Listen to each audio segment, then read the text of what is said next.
It-taqbida tal-Gvern Malti kontra l-ħasil tal-flus ma bdietx ilbieraħ iżda ilha li bdiet sa mill-bidu tal-ewwel leġislatura ta' Gvern Laburista. Sostna dan il-Ministru għall-Finanzi Edward Scicluna fit-tmiem laqgħa li kellu mal-Kummissarju Ewropew għall-Ġustizzja Vera Jourova. Il-Professur Scicluna qal li l-Kummissarju baqgħet sorpriża bl-att ta' direttivi li ġew implementati mill-Gvern Malti dan sabiex jiġġieled il-ħasil ta' flus. Femnija illi aħna il-money laundering ilna nindirizzawh minn qabel ma tħanna fl-Unjoni Ewropea, minn 1997. Pero iktar fil-qrib, meta bdejna għamilna il-risk assessment nazzjonali, eżerċizzju kbir ħafna, mhux wara li ġraw dal-każi, għamilnihom wara l-kriżi ta' Ċipru.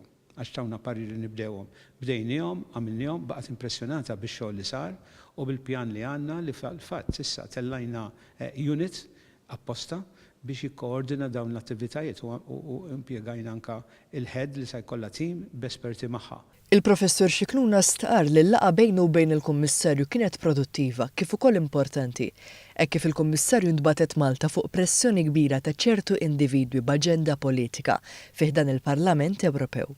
Minħabba dan, il-Kummissarju kellha idejat żbaljati wara li numru ta' individwi xewx lill-istess Jourova b'informazzjoni ħażina. Il-Kummissarju Jourova intbatet Malta, intbatet minn sezzjoni żgħira mill-Parlament Ewropew b'aġenda politika u qed jagħmlu pressjoni kbira. U allura kellha dak li ngħidula preconceived ideas x'taħseb illi qed jgħidula. Pereżempju qalula li ma aħna Malta ma wettqitx jew implementax id-direttiva tal-Anti-Money Laundering number 4. Fil-fatt għaddejna mill-Parlament f'Diċembru u legal notices kollha ħarġu fl-ewwel xahrejn. Esprima d-daqqa tiegħu lejn l-istituzzjonijiet Ewropej li qegħdin juru n-nuqqas ta' ġustizzja lejn l-istituzzjonijiet Maltin.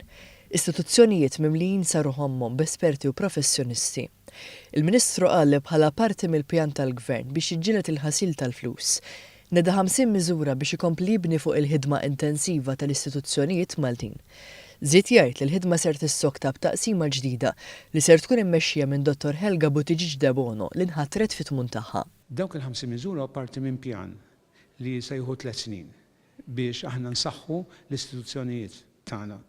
Jiena l-interess tiegħi li nsaħħu l-istituzzjonijiet, mhux ngħajruhom u nkissruhom u niddemoralizzaw in-nies li hemm hemmhekk, kollha nies professjonisti, kollha kapaċi daqs pajjiżi oħra Ewropej. Vista li għaliex hekk inħoss fair li għandana. Issa dawn irridu jitwettqu dawn il-50 tasks u xogħlijiet illi fil-fatt se jkollna tim b'saħħtu ħafna. Żewġ esperti minn barra illi għandhom ħafna esperjenza f'da xogħol u hawnhekk issa mbagħad għandna tim ieħor Malti li se jaraw li jiġu dawn implementati.